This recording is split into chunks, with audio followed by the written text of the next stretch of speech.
Time now for your forewarned weather with Chief Meteorologist Alana Brophy. Parts of the state seeing some pretty heavy rainstorms today. Yeah, for the latest, let's head over to Alana. Good evening, Alana. Hi, friends. Yes, we've got wet weather to talk about. My heart breaks for Maui. I know that you guys feel the same way. We've been reporting on it for days, but gosh, every time you see that video. Okay, we've got wet weather and a monsoon push, and today we saw strong storms with heavy rain. This was Taviona over in Duchesne County, one of the spots that saw continuous rain throughout the afternoon and evening hours. It was heavy at times with some hail, gusty winds, and plenty of lightning. Satellite radar shows us what's been going on the last few hours. The storms in central and southern Utah tapering off. The eastern side of the state was active. We had some flood advisories near Moab, a flash flood warning in Kane County, and tonight quiet conditions have set up with increasing cloud cover. Tell me this isn't so pretty. Oh, goodness, Chris, thank you for sending it our way.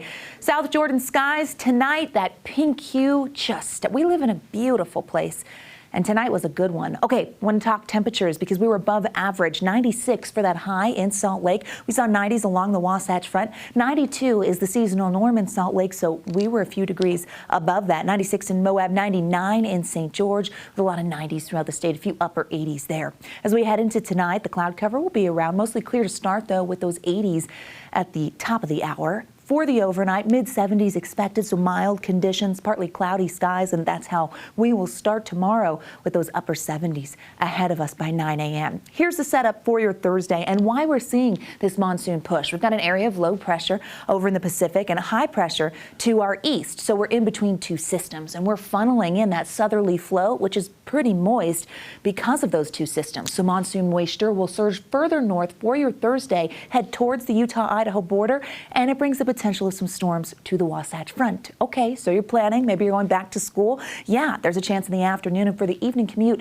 that we see those storms, and Futurecast forewarns you and times that out. Here we are tonight with quiet conditions, maybe a few isolated storms in the West Desert, maybe in eastern Utah, but overall not looking too bad as we head through the overnight. Clouds holding on in the West Desert and central Utah. Clear skies to start, but the cloud cover and the storms start to pop up. That line of storms over the mountains, really terrain driven by 1 p.m. We're going to zoom in because we watch as those storms kind of push towards 4 p.m. The model wants to bring some impacts to Salt Lake County, to Willa County, but look at Utah County, Provo, Payson, Nephi, Mount Pleasant, Ephraim, Manti.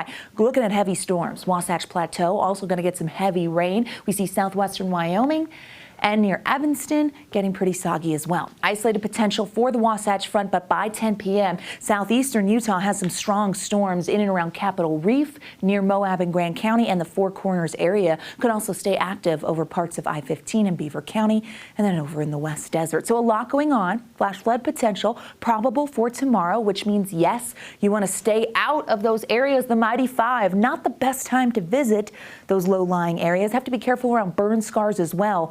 This heavy rain can definitely cause debris flows. Okay, as we look at the long range here, we're tracking the tropics. We don't get to say that a lot in Utah, but we're keeping our eye on what is now Tropical Storm Hillary. It's going to be on the move. This is what is called spaghetti plots, and it's all the different models kind of giving an idea of where that moisture is headed.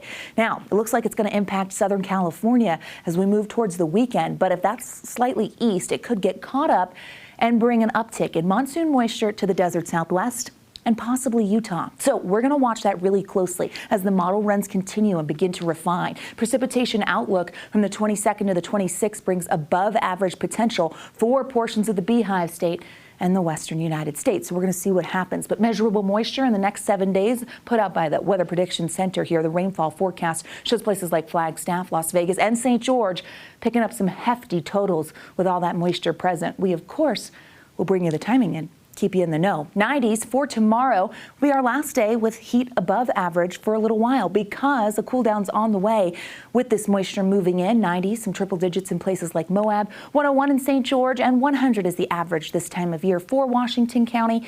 So we're going to stay right around normal, but then drop. Look at those 90s. Scattered storms for the next 2 days down south. By the weekend, that's going to be widespread thunderstorm activity in Washington County. Yeah.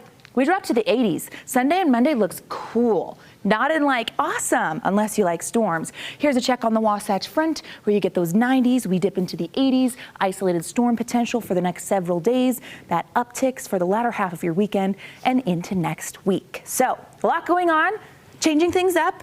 Cooler temperatures, some storms. Alana's back. The storms are here. She's ready to She brought the forecast weather them. with her. That's what's amazing. Let me guess, it was quiet. I know, I'm the only one who likes to hustle. sometimes- I'd rather have it this way. though. Sometimes I start to wonder if she is the storm. The kind you chase, not the kind you run from, okay?